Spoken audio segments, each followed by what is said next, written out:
السلام علیکم ورحمۃ اللہ نحمدہ ونصلی علی رسولہ الکریم اما بعد فاعوذ باللہ من الشیطان الرجیم بسم اللہ الرحمن الرحیم رب اشرح لی صدری ویسر لی امری واحلل عقدۃ من لسانی یفقہوا قولی۔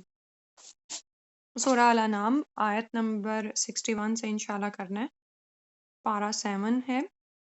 وَهُوَ الْقَاهِرُ فَوْقَ عِبَادِهِ، اور وہ القاہر ہے، خوب غالب آنے والا ہے، فوقا اوپر عبادی ہی اپنے بندوں کے، وَيُرْسِلُ اور وہ بھیجتا ہے، علیکم تم پر، حفاظہ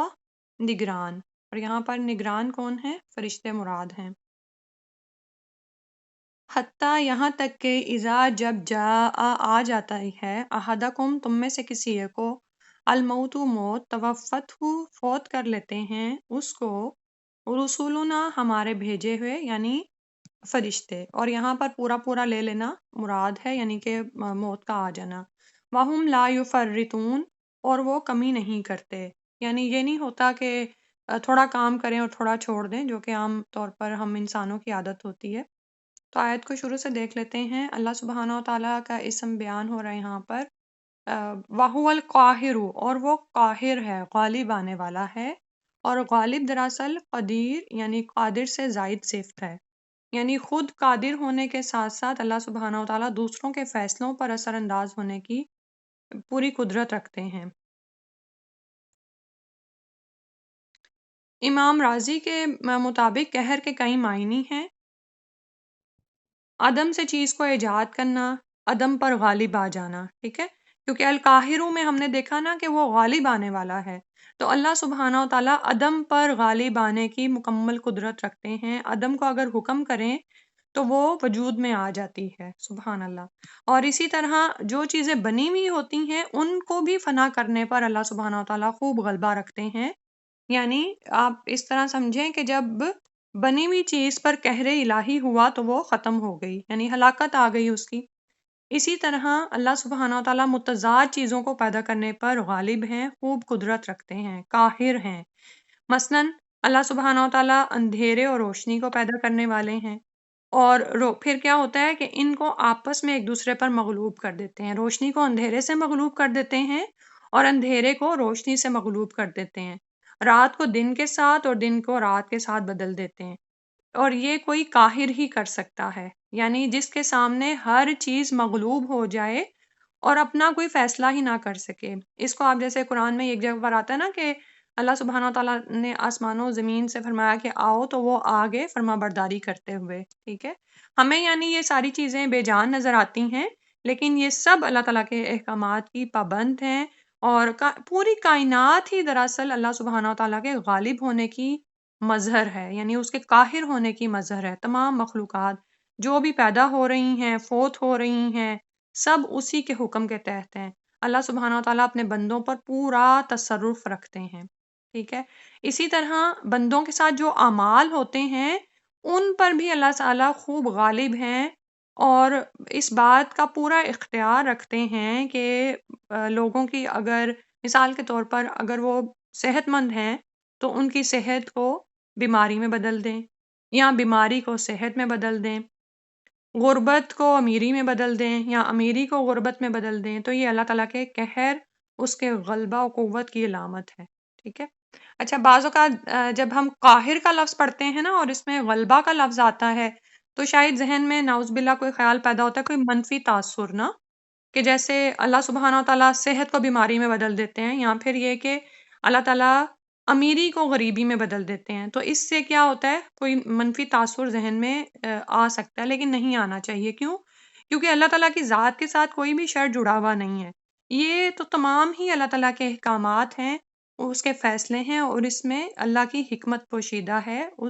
اور وہ کیا ہے کہ ہم جانتے ہیں کہ یہ سب کچھ ہی امتحان ہے، کہ اس کا فیصلہ آ گیا تو امیری غریبی میں بدل گئی، اور یہ بھی اسی کا فیصلہ ہے یا اس کی طرف سے امتحان ہے کہ غریبی امیری میں بدل جائے، دونوں میں ہی قہر ہے۔ لیکن ہمیں کیونکہ ہم دنیا میں آسائشوں کے عادی ہو جاتے ہیں، ہم دنیا کو یعنی آرام کی جگہ لیتے ہیں، تو جب کوئی مصیبت بدلتی، یعنی جب کوئی آسانی مصیبت میں بدلتی ہے تو اس کو ہم منفی طور پر لیتے ہیں، لیکن اس میں سے بھی انسان کو خیر ہی نکالنی چاہیے۔ لیکن اصل میں یہاں پر بات ہو رہی ہے القاہر پہ۔ اگر ہم اس کو اچھی طرح سے سمجھ لیں تو آپ یہ دیکھیں کہ اللہ سبحانہ و تعالیٰ پر ہمارا ایمان اور یقین اور توکل کتنا بڑھ جائے۔ جیسے اب آپ یہ دیکھیں کہ صرف اللہ ہی کی ذات ہے جو اپنے قہر سے صحت کو بیماری میں اور بیماری کو صحت میں بدل سکتی ہے۔ ہماری عموماً جو بھی زندگی میں مسائل ہوتے ہیں، مثلاً کہ بچوں کی شادی نہیں ہو رہی، اولاد نہیں ہو رہی، بعض اوقات قرضہ نہیں اتر رہا ہے، یا پھر یہ کہ صحت حاصل نہیں ہو رہی مکمل طور پر، یا اسی طرح امیری اور غریبی اور اس طرح کے مسائل ہیں، تو انسان اللہ سبحانہ و تعالیٰ کے سامنے جھک جائے عاجزی سے، تو وہ اللہ تعالیٰ ضرور قبول کرتے ہیں، کیونکہ وہی تو اپنے بندوں پر پوری قدرت رکھتے ہیں۔ اگر آپ کا معاملہ کسی کے ساتھ پھنسا ہوا ہے تو اللہ سبحانہ و تعالیٰ ہی تو قاہر ہیں فوق عباد ہی اپنے بندوں پر، کہ آپ کو آپ کی من پسند چیز اس بندے سے دلوا دیں۔ وَيُرْسِلُ اور وہ بھیجتے ہیں علیکم تم پر حفاظہ نگران فرشتے۔ اور پھر اللہ تعالیٰ نہ صرف یہ کہ قدرت اور غلبہ خود بھی رکھتے ہیں، لیکن اس کے ساتھ ساتھ تمہارے اوپر اللہ کی طرف سے نگران فرشتے مقرر ہیں، جو نہ صرف ہماری جسم کی حفاظت کر رہے ہیں بلکہ ہمارے اعمال کو بھی گھیرے ہوئے ہیں، ٹھیک ہے؟ اور جسم کی حفاظت کرتے ہیں کہ نہ صرف حصی اعتبار سے بلکہ معنوی اعتبار سے بھی، کہ آپ یہ دیکھیں کہ بعض اوقات انسان کا بہت برا ایکسیڈنٹ ہوتا ہے نا، آنکھیں بچ جاتی ہیں کیونکہ آنکھوں کی حفاظت پر فرشتے مقرر ہیں، آپ فوراً سے پلکیں جھپک دیتے ہیں، بند کر لیتے ہیں آنکھوں کو۔ اسی طرح معنوی اعتبار سے بعض اوقات ہمیں تو علم بھی نہیں ہوتا کتنی ہی شیطان کی تکالیف ہیں جن کو یہ فرشتے ہم سے ہٹا دیتے ہیں، ٹھیک ہے؟ آپ جانتے ہیں کہ ہمارے ساتھ وہ ہر شخص کے ساتھ ہی ایک نہ ایک جن لگا ہوا ہوتا ہے، اور وہ کیا کرتے ہیں فرشتے؟ اللہ سبحانہ و تعالیٰ کے حکم سے انسان کی حفاظت کرتے ہیں، یہ انسان کے باڈی گارڈز ہیں۔ اور اسی طرح انسان جو بھی عمل کر رہا ہوتا ہے وہ ان اعمال کی حفاظت پر مامور ہیں، اور وہ کون ہیں؟ وہ کرامن کاتبین ہیں، جو کہ انسان کے اچھے اور برے اعمال لکھ رہے ہوتے ہیں، ٹھیک ہے؟ اور وہ بڑے عزت والے تکریم والے فرشتے ہیں، لکھنے والے ہیں کاتبین۔ اور ان کا لکھنا کیسا ہے کہ اگر انسان نے انگلی بھی ہلائی تو کہاں ہلائی، یعنی کہاں پہ اشارہ کیا، اگر کوئی مثبت اشارہ کیا، منفی اشارہ کیا، یہ سب بھی ان کے علم میں ہے، اور وہ سب کچھ ریکارڈ کر رہے ہیں۔ اگر انسان کی نظر اٹھی ہے، اٹھ کے کہاں گئی، اور اس نظر میں کیا تھا، اخلاص تھا یا کوئی نعوذ باللہ برائی تھی، یعنی شہوت کی نظر تھی، کیا ہوتا ہے، یعنی ہم بہت بھی کوشش کریں، بعض اوقات کسی کی طرف نظر پڑ جاتی ہے اور وہ شہوت کی نظر ہوتی ہے، لیکن باشعور مومن کیا ہوتا ہے کہ وہ ایک دم سے خود لا حول ولا قوت کہہ اٹھتا ہے۔ تو جو بھی نظر گئی وہ بھی فرشتے جانتے ہیں اور وہ سب کچھ ریکارڈ کر رہے ہوتے ہیں، اور کرامن کاتبین ہی ہیں جن کی فجر اور عصر کے وقت حاضری ہوتی ہے، وہ اور یعنی اعمال کی جون سی نا تبدیلی ہو رہی ہوتی ہے، اور اس میں آپ کو پھر یاد ہے نا کہ آم، اس وقت پھر جون سے ہیں یہ آپس میں ہی شاہد و مشہود ہو جاتے ہیں، صبح کے فرشتے جا رہے ہیں اور شام کے آ رہے ہوتے ہیں، یعنی ایک دوسرے کے ہی گواہ بن جاتے ہیں۔ اور لیکن اللہ سبحانہ و تعالیٰ کی کتنی رحمت ہے کہ یہ سب کچھ ہمارے لیے ہو رہا ہوتا ہے، اور پھر اللہ سبحانہ و تعالیٰ کی یہ بھی رحمت ہی ہے، جیسے اوپر القاہر آیا نا، کہ ان کو یہ علم میں ہے کہ انہوں نے کس طرح سے ہمارے اعمال کو ریکارڈ کرنا ہے۔ یعنی بعض اوقات انسان جب بیماری کی حالت میں ہوتا ہے یا پھر بہت مصروفیت کی حالت میں ہوتا ہے تو انسان کو یہ تنگی اور پریشانی ہو رہی ہوتی ہے کہ اب تو میں اچھی طرح سے نمازیں بھی نہیں ادا کر پا رہا، صرف فرض ہی ادا ہو رہے ہیں، یا یہ کہ لیٹ کے ادا ہو رہے ہیں، یا یہ کہ سجدے کی قوت بھی نہیں ہے۔ تو رسول صلی اللہ علیہ وسلم کا فرمان ہے جس کا مفہوم یہ ہے کہ یہ فرشتے بیماری کی حالت میں انسان کے وہ اعمال اس کے لیے لکھ رہے ہوتے ہیں جو وہ صحت کی حالت میں کیا کرتا تھا، لیکن مظاہرہ کس کے لیے لکھے جا رہے ہوتے ہیں؟ جو کہ ان کی پابندی کرتا ہے لیکن بیماری کی وجہ سے مجبور ہو گیا، تو پھر ایسے ہی شخص کے لیے لکھے جا رہے ہیں۔ اسی طرح ہم یہ دیکھتے ہیں کہ یہ اعمال لکھ رہے ہیں، لیکن برائی کے بارے میں آپ جانتے ہیں کہ یہ اللہ تعالیٰ کی رحمت ہے کہ فرشتے 6 گھڑیوں تک رکے رہتے ہیں۔ برے اعمال کو لکھنے والا جو فرشتہ ہے وہ 6 گھڑی تک رکا رہتا ہے کہ شاید یہ شخص توبہ کر لے، شاید یہ باز آ جائے اور آگے نہ بڑھے۔ تو فرشتوں کے ذریعے سے اعمال نامہ تیار ہو رہا ہے۔ پہلی بات یہ کہ اللہ سبحانہ و تعالیٰ ہی قاہر ہیں، لیکن اللہ تعالیٰ نے سب سے معزز فرشتے یعنی کہ کرامن کاتبین بھی اس کام پر لگائے ہوئے ہیں،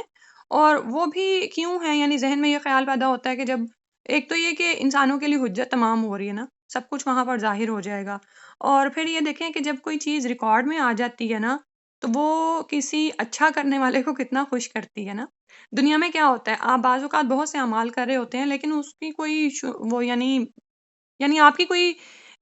پذیرائی نہیں ہوتی، کہ لوگوں کو پتہ ہی نہیں چلتا، نظر میں ہی نہیں آتے۔ بعض لوگ اس بات پہ بڑے پریشان ہوتے ہیں کیونکہ وہ کر ہی دوسروں کے لیے رہے ہوتے ہیں، لیکن اللہ کے ہاں تو کوئی بھی ظلم نہیں ہے۔ مومنین کے تمام اعمال اور حتیٰ کہ برے کام کرنے والوں کے بھی تمام اعمال ریکارڈ کیے جا رہے ہیں، اور مومن جب وہاں پر پہنچے گا تو وہ اپنا اعمال نامہ دکھانے کو تیار ہوگا، خوش ہوگا۔ وہ کہے گا ہاؤ مقرؤ کتابیہ، کہ آؤ میری کتاب پڑھو، میرا اعمال نامہ دیکھو۔ بس بالکل ایسے جیسے ہم کوئی اچیومنٹ لے لیتے ہیں، کوئی اچیومنٹ ایوارڈ ملتا ہے تو ہم کس طرح ادھر ادھر سب کو بتاتے ہیں نا، اور کچھ لوگوں کی عادت ہوتی ہے کہ اپنے اچیومنٹ ایوارڈز کو اکٹھا کر کے رکھتے ہیں تاکہ اس سے ان کو موٹیویشن ملتی رہے۔ ٹھیک ہے، تو یہ اللہ سبحانہ تعالیٰ کے فرشتے ہیں، اور اس پر یہی ہے کہ ہمارا فرشتوں پر ایمان ہے۔ اس میں مزید وہی باتیں جو ہم اپنے بچوں کو سکھاتے ہیں کہ مثنیٰ و ثلاثہ و رباع، فرشتوں کے دو دو پر بھی ہیں، تین تین بھی، چار چار بھی، ہم پورا اس پر ایمان رکھتے ہیں اگرچہ کہ فرشتے ہمیں نظر نہیں آتے۔ اور اس طرح جبریل علیہ السلام جو ہیں وہ سب فرشتوں کے سردار ہیں، اور ان کو اللہ سبحانہ تعالیٰ نے 600 پر عطا فرمائے۔ ٹھیک ہے، پھر فرمایا حتیٰ اذا جاء احدکم الموت، یہاں تک کہ جب آ جاتی ہے تم میں سے کسی ایک کو موت۔ اب یہ کیا ہے کہ اب ان فرشتوں کا ایک کام اور کیا ہے کہ وہ جب کسی کو موت آتی ہے تو وہ بھی فرشتوں کے ذریعے ہی توفت رسولنا، کہ اللہ تعالیٰ کے بھیجے ہوئے اس کو فوت کر لیتے ہیں۔ اور وہ ہم جانتے ہیں کہ ملک الموت آتے ہیں اور ان کے ساتھ معاون فرشتے ہوتے ہیں، کیونکہ رسولنا جمع کا ذکر آیا ہے تو ہوتا کیا ہے کہ یعنی بالکل ایسے جیسے آپ یہ دیکھیں کہ کوئی کام چھوٹے لیول سے شروع ہوتا ہے اور پھر اوپر چڑھتے چڑھتے سپروائزر جو ہوتا ہے وہ سارے کو سپر سیڈ کر رہا ہوتا ہے۔ ٹھیک ہے، بالکل اسی طرح یہ ابن عباس کی روایت کے مطابق کیا ہے کہ ملک الموت کے ساتھ معاون فرشتے آتے ہیں، ان کے پاس کفن بھی ہوتا ہے، وہ روح کو نکالتے ہیں تو اینڈ پر ملک الموت اس کو لے لیتے ہیں۔ ٹھیک ہے، اور پھر اس میں مختلف روایات ہیں کہ جو مومن کی روح تو ایسے نکلتی ہے جیسے مشکیزے کا منہ کھول دیا جائے اور پانی بہہ جائے آسانی کے ساتھ۔ ٹھیک ہے، لیکن کافر منافق کی روح کے لیے کیا آتا ہے کہ ایسے جیسے گیلی روئی کو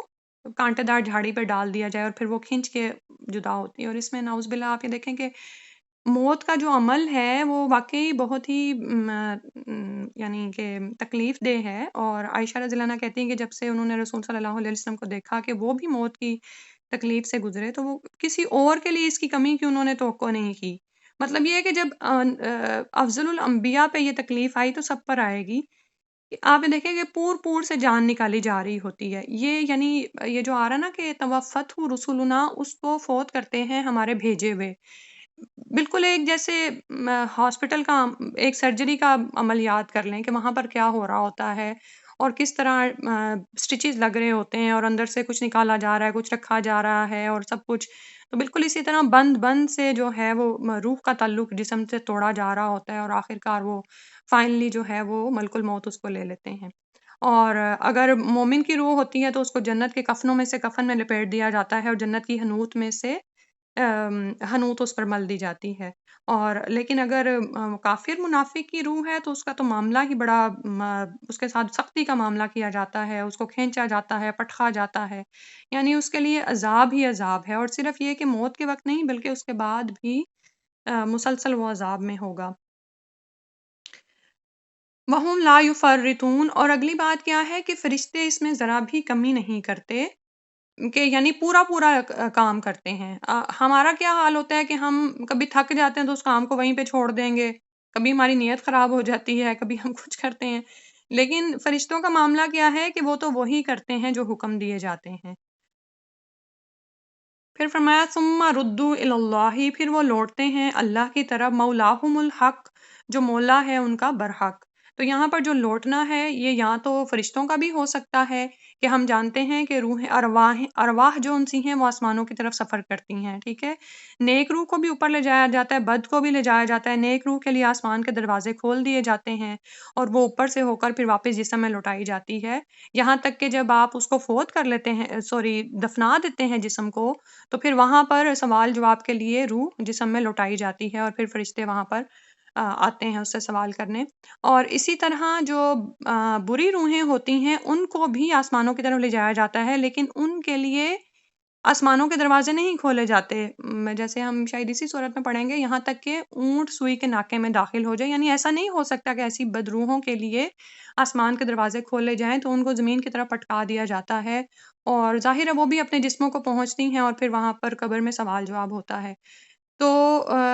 یہ کیا ہے کہ وہ فرشتے لے جا رہے ہیں روحوں کو اللہ سبحانہ و تعالیٰ کی طرف جو ان کا مولا ہے برحق، یا پھر یہ بھی ہو سکتا ہے کہ جب یہ جانیں قبض کر لی جاتی ہیں، الموت توفتہ رسولنا، کہ ان میں سے جب کسی ایک کو موت آتی ہے تو اس کو ہمارے بھیجے ہوئے فرشتے قبض کرتے ہیں، تو اس میں تمام ارواح ہو سکتی ہیں، جنوں کی، انسانوں کی، یا جو بھی۔ اللہ خبردار، لہ الحکم، اللہ ہی کے لیے حکم ہے، یعنی فیصلہ تو اسی کا ہی ہے، سب فیصلہ اسی کے ہاتھ میں ہے۔ جیسے پچھلی آیت میں کیا ہے کہ وہ القاہر ہے، اپنے فیصلوں پر پوری قدرت رکھتا ہے، دوسروں کے فیصلوں پر اثر انداز ہونے کی پوری قدرت رکھتا ہے۔ وَهُوَ أَسْرَعُ الْحَاسِبِينَ، اور وہ جلد حساب لینے والا ہے۔ اللہم حاسبنا حسابا یسیرا، یہ دعا کرتے رہا کریں، اللہ سبحانہ وتعالی ہم سے آسان حساب لے لے۔ تو آپ یہ دیکھیں کہ ہماری تو اوقات ہی کیا ہے کہ ہم اگر اللہ سبحانہ وتعالیٰ کی دی ہوئی نعمتوں کو شمار کرنے پر آئیں تو ہم شمار نہیں کر سکتے، ٹھیک ہے؟ لیکن اللہ کے ہاں کیا معاملہ ہے کہ یعنی آپ یہ دیکھیں کہ جنتی تو اپنے حساب سے فارغ ہو کے قیلولہ ہی جنت میں کر رہے ہیں نا، یعنی وہ جو دن ہے جب ایک دفعہ حساب شروع ہو جائے گا نا تو پھر تمام ہی جانوں کا جلدی سے ہی حساب چکا دیا جائے گا، جلد حساب لینے والا ہے۔ اور اگر دنیا میں بھی انسان یہ سمجھتا ہے کہ نہیں جی جلدی نہیں، جیسے مشرکین مکہ جو ان سے عذاب کی جلدی مچاتے تھے، تو آپ یہ دیکھیں کہ لگتا ہے انسان کو ایسے ہی ہے کہ جیسے بڑی لمبی زندگی پڑی ہے، لیکن کس طرح سے گزرتی چلی جا رہی ہے اور آخرکار موت سامنے آ جاتی ہے، جو کہ عمل کے ختم ہونے کا وقت ہو جاتا ہے، مہلت ختم ہو جاتی ہے انسان کی، اور وہ حساب شروع ہو جاتا ہے، اس دن ہی پتہ چل جاتا ہے کیا صورتحال بنے گی۔ پھر اگلی آیت میں فرمایا کل کہہ دیجئے من کون ینجیکم، نجات دیتا ہے تم کو، من ظلمات البری، اندھیروں سے، خشکی سے، والبحری، اور سمندر کے، تدعونہ، تم پکارتے ہو اس کو، یعنی اللہ سبحانہ و تعالیٰ کو، تضرعا، گڑ گڑا کر، عاجزی کے ساتھ، و خفیہ، اور چپکے چپکے، خفیہ طور پر، لئن، ضرور اگر، انجانا، نجات دی ہم کو، من ہی اس سے۔ اب وہ یہ کہتے ہیں کہ جب وہ پکارتے ہیں اللہ کو تو کیا کہہ رہے ہوتے ہیں کہ اگر اللہ نے ہمیں اس سے نجات دے دی، اس سے مراد یعنی کہ بر اور بحر کے ظلمات سے جو ہمارے اوپر آئے ہوئے ہیں، جو بھی مصیبت آئی ہوئی ہے، لَنَكُونَنَّ، تو ضرور ہم ہو جائیں گے، من الشاکرین، شکر گزاروں میں سے۔ اب یہاں پر رسول صلی اللہ علیہ وسلم کو فرمایا جا رہا ہے کہ ان سے پوچھو کہ اگر صحرا اور سمندر کی تاریکیوں میں تم پر کوئی مصیبت آپ پہنچے تو تمہیں کون خطرات سے بچاتا ہے، کون ہے جس سے تم مصیبت کے وقت، یہاں پر خاص طور پر یاد رکھیں کہ یہ مشرکین مکہ کو کہا جا رہا ہے، اور اوورآل بھی ایک عمومی رویہ ہے انسان کا، کہ جب خشکی اور سمندر کے اندھیرے یعنی بیماریاں یا کوئی تکالیف ہوتی ہیں تو اس وقت انسان گڑ گڑا کر چپکے چپکے دعائیں مانگ رہا ہوتا ہے، اور پھر کیا کرتا ہے کہ کیا اس طرح کی باتیں، اس طرح کے دعوے کر رہا ہوتا ہے کہ اگر ہمیں اس تکلیف سے بچا لیا گیا تو ہم ضرور شکر گزاروں میں سے ہو جائیں گے۔ تو اصل میں تو مشرکین مکہ سے ہی سوال کیا جا رہا ہے، لیکن اوورآل انسانوں کا رویہ بتایا گیا ہے کہ جب انسانوں پر بر اور بحر کی مشکلات آتی ہیں، اور یہاں پر ظلمات سے مراد دراصل تکالیف اور مشقتیں ہی ہیں، جو بحر اور بر میں تمام انسانوں کو پہنچتی ہیں، یعنی کوئی بھی انسان ان سے بچا ہوا نہیں ہے، یعنی یہ نہیں ہے کہ اگر کسی کے پاس بہت زیادہ مال ہے تو اس پہ کوئی تنگی، کوئی تکلیف نہیں ہے، یا یہ کہ اگر کوئی بندہ آسائشوں میں پیدا ہوا ہے تو اس پر کوئی تنگی تکلیف نہیں ہے، بلکہ تمام انسان ہی آزمائے جاتے ہیں، اور یہاں پر بھی دونوں طرح کے اندھیرے ہو سکتے ہیں، اندھیروں سے مراد تکالیف اور مشقتیں یعنی دونوں طرح کی ہو سکتی ہیں، معنوی بھی اور حصی بھی، ٹھیک ہے؟ اور اندھیرے کی ویسے ہی خاصیت کیا ہے؟ خوف ہے نا، خوف دلاتا ہے انسان کو۔ آپ یہ دیکھیں کہ رات کے وقت کا اندھیرا، بڑی بڑی خواتین بھی گھبرا جاتی ہیں رات کے وقت، اگر اکیلے ان کو رہنا پڑے یا اکیلے کہیں سفر کرنا پڑے یا کچھ کام وغیرہ کرنا پڑے۔ اسی طرح بحر کا ذکر آیا تو بحر کے جو حصی اندھیرے ہیں سمندر کے، اس میں ہی آپ یہ دیکھ لیں کہ جس نے بھی ہم میں سے سمندر کا سفر کیا ہوگا تو ایک تو اس کا سفر دن کے وقت بھی بڑا یعنی وحشت کا ہے، اور رات کے وقت تو اور ہی زیادہ ہو جاتا ہے، دور دور تک آپ کو کوئی یعنی نظر نہیں آتا کہ جس کو آپ یعنی سامنے تحد نگاہ سمندر ہے اور اوپر ایک اللہ ہی کی ذات ہے جس کو انسان پکارتا ہے اگر کوئی مصیبت یا بلا آ جائے. یا اسی طرح بادلوں کا اندھیرا، کچھ لوگوں کو بادل بہت ڈپریس کرتے ہیں، ٹھیک ہے، یعنی بعض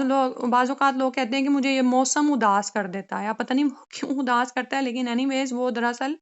یہ ایک طرح کا یہ بھی اندھیرے ہیں. اور غموں کا اندھیرا، غم بھی جو ہے نا، الغمام بادلوں کے لیے آتا ہے عربی میں، تو غم بھی جو کہ سایہ کر دیتا ہے، جو چھا جاتا ہے، تو غم بھی کیا کرتا ہے، جو اردو کا غم ہے ہمارا،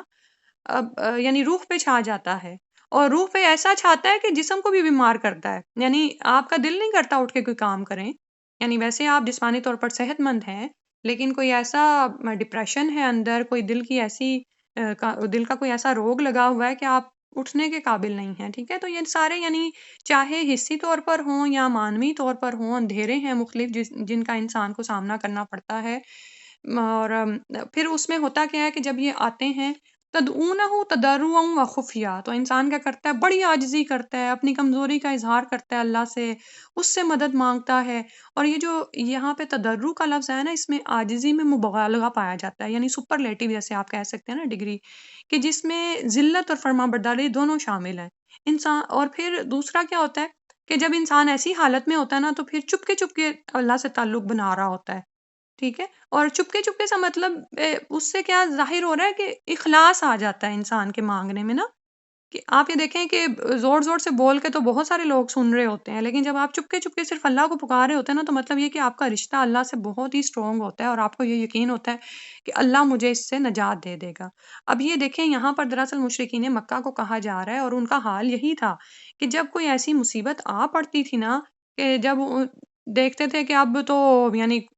ظاہر ہے ان کے جو مٹی کے بت بنے ہوئے ہیں وہ ان کو کیا بچائیں گے، تو اللہ ہی کو پکارتے تھے چپ کے اور عاجزی کا اظہار کرتے، اور اس طرح کی باتیں کرتے کہ یا اللہ اگر تو نے ہمیں اس سے نجات دے دی نا، تو ہم شکر گزاروں میں ہو جائیں گے، ٹھیک ہے. اب شکر یہاں پر کس معنوں میں ہے کہ صرف اللہ تعالیٰ کی قدر پہچاننی مطلب نہیں ہے، بلکہ پہچان کر اس کا حق ادا کرنا، کہ یا اللہ ہم پہلے بھولے ہوئے تھے، نافرمان تھے، لیکن اب اگر تو نے ہمیں اس مصیبت سے نکال دیا تو ہم ضرور حق ادا کریں گے. مجھے اس بیماری سے نجات مل گئی تو میں ضرور 5 وقت کی نماز پوری چستی کے ساتھ ادا کروں گی، تیری بن کے رہوں گی. تو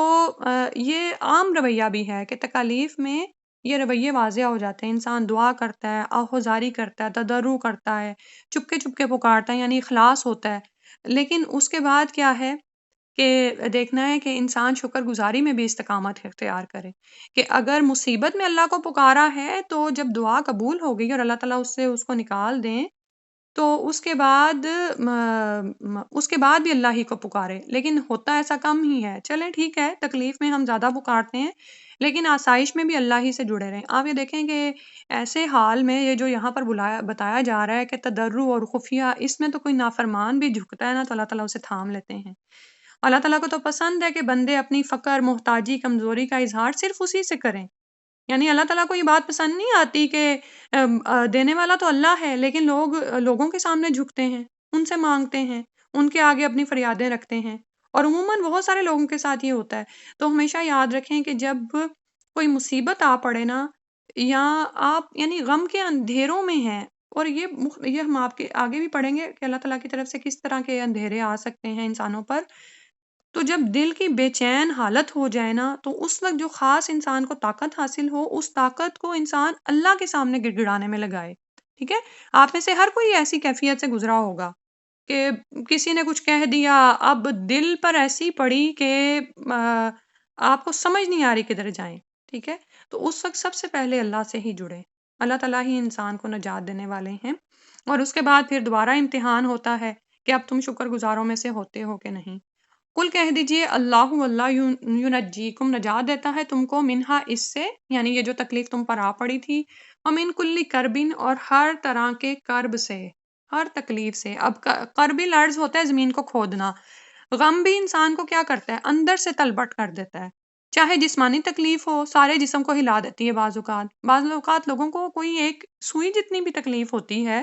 تو آپ یہ دیکھتے ہیں کہ سارا جسم ہی بے چین ہوتا ہے۔ اسی طرح بعض اوقات کوئی غم ایسا آ پڑتا ہے، یعنی بعض اوقات والدین اپنی بیٹیوں کے حوالے سے کچھ ایسے غم سے گزرتے ہیں، کوئی بیوہ ہو گئی، کوئی طلاق یافتہ ہوئی،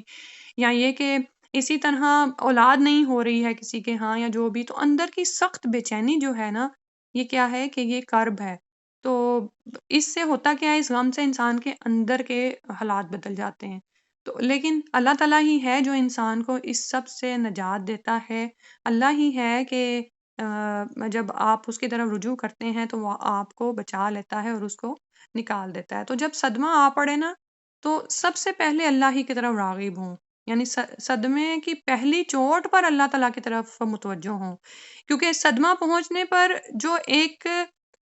دیکھیں ہر ایکشن کا ایک ری ایکشن ہوتا ہے نا، تو جو ایکشن آپ پر پڑا ہے نا، یعنی وہ غم ہے، اب اس کا ری ایکشن یہ ہے کہ آپ کے اندر انرجی آئی ہے، رونے کی انرجی ہے، عاجزی کی انرجی ہے، یہ سب کچھ جو سی اس کو زائل نہ کریں ادھر ادھر، بلکہ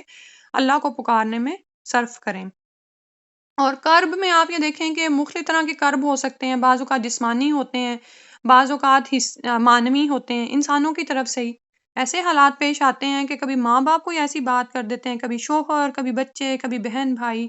اور یعنی کوئی ایسی بات کر دیتے ہیں کہ آپ کا دل ہی تلپٹ ہو جاتا ہے، کرب کی کیفیت میں آپ پہنچ جاتے ہیں، آپ کو سمجھ نہیں آتی ہے میں یہاں سے فرار کیسے حاصل کروں،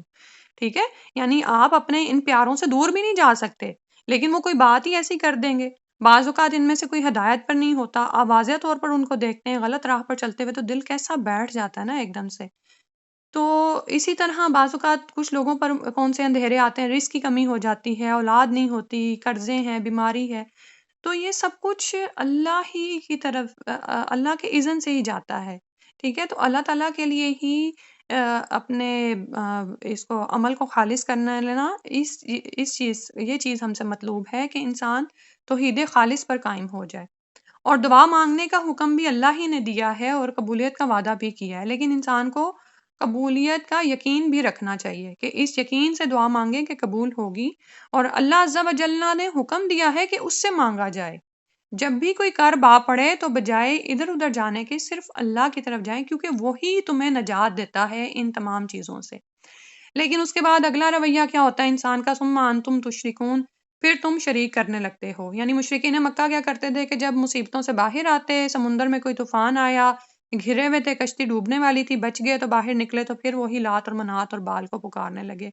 اور انسانوں کا بھی آج بھی عمومی رویہ کیا ہے کہ اللہ کو بھول کر انسان اپنی اس میں پڑ جاتا ہے کہ میرے پاس یہ چیز تھی تو وہ کام آ گئی، میری گاڑی بڑی سپیڈ میں تھی تو میں تو اس ایکسیڈنٹ سے بچ آیا، یا پھر یہ کہ اگر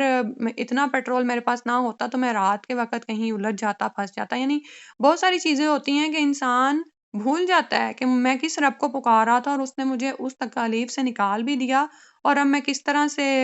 اپنی بڑائی کی ڈینگیں مار رہا ہوں، ٹھیک ہے؟ ثم انتم تشرکون، ساتھ ہی کیا رویہ ہوتا ہے کہ تم اس کے ساتھ شریک ٹھہرانے لگتے ہو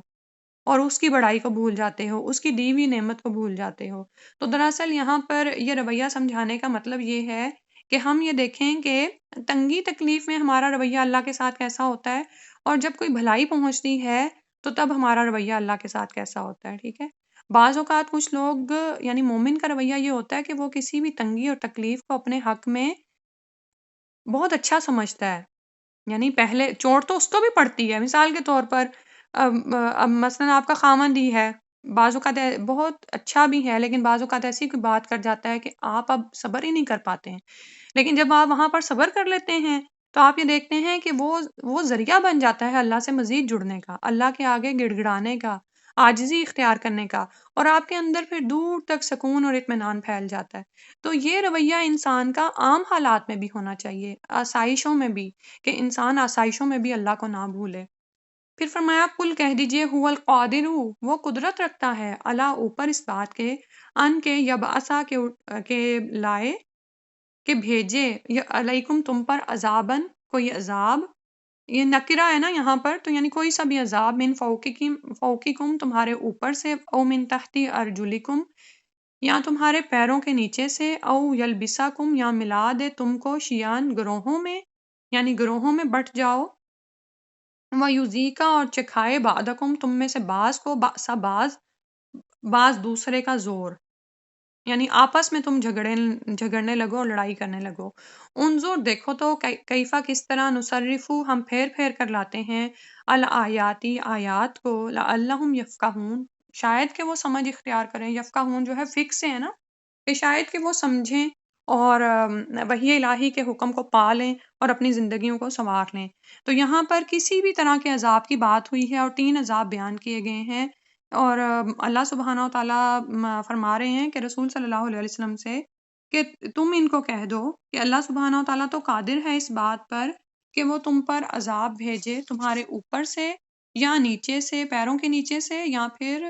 ملا دے تم کو گروہوں میں، یعنی فرقہ بازی ہو جائے تم میں۔ تو اوپر کے عذاب میں کیا ہے کہ آسمانی آفتیں ہیں، اوپر سے سیلاب، بارشیں آتی ہیں بہت زیادہ، سیلاب آ جاتا ہے ان سے۔ اسی طرح اوپر کے عذابوں میں آندھیاں ہیں، طوفان ہیں، بادلوں سے بجلی کا چمکنا، اور بعض اوقات کچھ گھروں پہ ہی جا پڑتی ہے۔ اسی طرح بادلوں کی چنگاڑ بعض اوقات اتنی زیادہ ہوتی ہے کہ قوموں کی قومیں ہلاک کر دی گئیں۔ اور اسی طرح اپنے سے اوپر کے لوگ جو ظالم حکمران ہیں، وہ بھی اوپر کا عذاب ہے، ٹھیک۔ اور جب حکمران کا ذکر آیا تو پھر عورت کے لیے تو اس کا شوہر حکمران ہے نا، تو بعض اوقات کسی عورت کو ایسا شوہر مل جاتا ہے کہ وہ بہت ہی ظالم ہوتا ہے، روز مار پٹائی کرتا ہے، گھروں سے نکالنے کی دھمکی دینا، بلا وجہ طلاق دینا، یا بار بار طلاق کی دھمکی دینا۔ بعض اوقات ایسی عورتیں اس آزمائش میں جا پڑتی ہیں۔ پھر جو دوسرا عذاب زمین کا، کہ تمہارے پیروں کے نیچے سے عذاب آ جائے، مثلا زمین کا کچھ نہ اگانا، قحط پڑ جانا، زمین کا خوب ہلا مارا جانا، زمین میں دھنسا دیا جانا، یا خسف ہے۔ اور اسی طرح جیسے اوپر کے عذاب میں ظالم حکمران کا ذکر آیا، تو نیچے کے عذاب میں برے ماتحت ہونا، یعنی آپ اچھے حکمران ہیں لیکن آپ کو برے ماتحتوں سے آزمایا جا رہا ہے، سنتے نہیں ہیں، نافرمانی کرتے ہیں، بات نہیں مانتے، سرکش ہیں، حد سے بڑھے جاتے ہیں۔ اور اسی طرح بعض اوقات کچھ مردوں کی بیویاں ایسی ہوتی ہیں، ٹھیک ہے، کیونکہ وہ نیچے کا عذاب ہے نا کہ اس کی ماتحت ہیں، بد اخلاق ہوتی ہیں، بدتمیزی کرتی ہیں۔ اسی طرح کچھ ورکرز بد کردار ہوتے ہیں، بد دیانت ہوتے ہیں۔ اور یہ جو بچے ہیں نا، یہ بھی دراصل اس صورت میں عذاب کی شکل بن جاتے ہیں، نیچے کے عذاب میں شامل ہو جاتے ہیں جب یہ بدتمیز ہوں، بد اخلاق ہوں، بات نہ ماننے والے ہوں، ہدایت پر نہ ہوں، سرکش ہو جائیں، ٹھیک ہے۔ اور پھر تیسرا جو ہے وہ ہے کہ فرقہ بازی، آپس میں ہی یعنی ایک دوسرے سے لڑ پڑنا۔ اور اس میں ہم جانتے ہیں نا کہ رسول صلی اللہ علیہ وسلم کی یہ جو تیسری دعا ہے یہ قبول نہیں ہوئی تھی، اور آج ہم دیکھتے ہیں کہ کس طرح لوگ فرقہ بازی کا شکار ہیں۔ اور حکمرانوں کے بارے میں رسول صلی اللہ علیہ وسلم کی ایک حدیث ہے کہ تمہارے بہترین امام وہ ہیں جن سے تم محبت کرو اور وہ تم سے محبت کریں، تم ان کے لیے دعا کرو وہ تمہارے لیے دعا کریں، اور تمہارے بدترین حکمران وہ ہیں جن سے تم بغض رکھو اور وہ تم سے بغض رکھیں، تم ان پر لعنت کرو وہ تم پر لعنت کریں۔ عرض کیا گیا کہ یعنی صحابہ نے پوچھا کہ کیا ہم ان کو تلوار کے زور سے ہٹا نہ دیں، یعنی ایسے حکمران جو ہیں ہی نہیں اچھے۔ تو رسول صلی اللہ علیہ وسلم نے فرمایا نہیں، جب تک کہ وہ تم میں نماز قائم کرتے رہیں، اور جب تم اپنے حکمرانوں میں کوئی ایسی چیز دیکھو جو اس کو تم ناپسند کرتے ہو تو اس کے عمل کو ناپسند کرو اور اس کی اطاعت سے ہاتھ نہ روکو۔ اب یہاں پر ہمارے ایک اور سوال کا جواب نکل آتا ہے کہ بعض اوقات جیسے ابھی یہاں پر ہی اگلے عذاب کی باری ہے نا، کہ جس کے بارے میں بتایا گیا کہ یلبسکم شیعان، کہ بعض اوقات ایسے آپ کے حکمران ہوتے ہیں جو آپس میں ہی فرقہ بازیوں میں پڑے ہوئے ہیں، تو عوام یہ سوچتی ہے اب ہم کیا کریں۔ تو وہاں پر کیا ہے کہ جب تک کہ وہ نماز کا حکم دیتے رہیں، نماز قائم کرتے رہیں، تو ان کی جو ذاتی برائیاں ہیں ان کو سامنے لا کر ان کے خلاف محاذ رائی نہ کرو، اور ان کے خلاف بغاوت کا علم بلند نہیں ہوگا، ٹھیک ہے۔ اسی طرح جو اعمال وہ کر رہے ہیں اپنی ذاتی زندگی میں اس کو تو تم ناپسند کرو، لیکن حکمرانوں کو ظاہر ہے لعن طعن نہ کرو، اور اسی طرح ان کو یعنی نصیحت کرو، ٹھیک ہے۔ تو یہاں پر ایک اور مسئلے کا بھی حل الحمدللہ نکل آتا ہے۔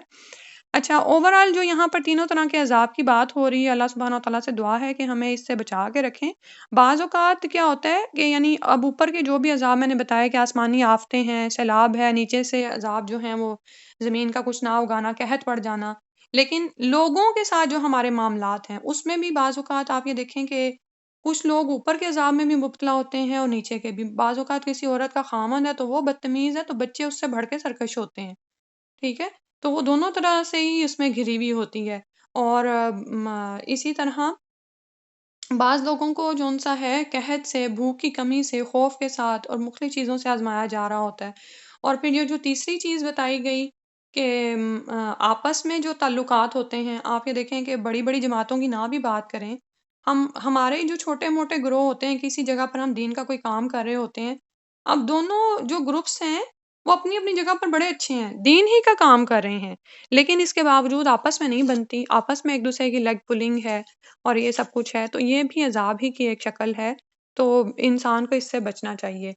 اچھا، یہاں پر ایک اور پھر سوال بعض اوقات لوگوں کے ذہن میں یہ آتا ہے کہ یعنی اگر ہم کسی ایسی عذاب کا شکار ہیں تو یہ کیا ہے؟ یہ عذاب ہے یا امتحان ہے؟ کیونکہ ہم جانتے ہیں نا کہ اللہ کی طرف سے اچھائی آئے یا برائی آئے، انسان اس میں انسان کے لیے وہ امتحان ہے۔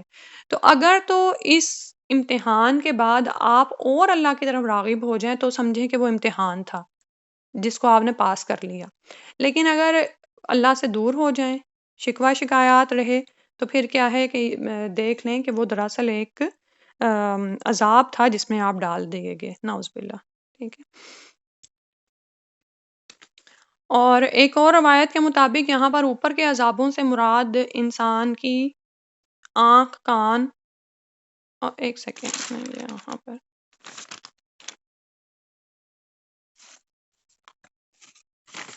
ہاں، آنکھ، کان یا زبان کے گناہ ہیں کہ وہ ان کی مصیبت میں مبتلا ہو جاتا ہے۔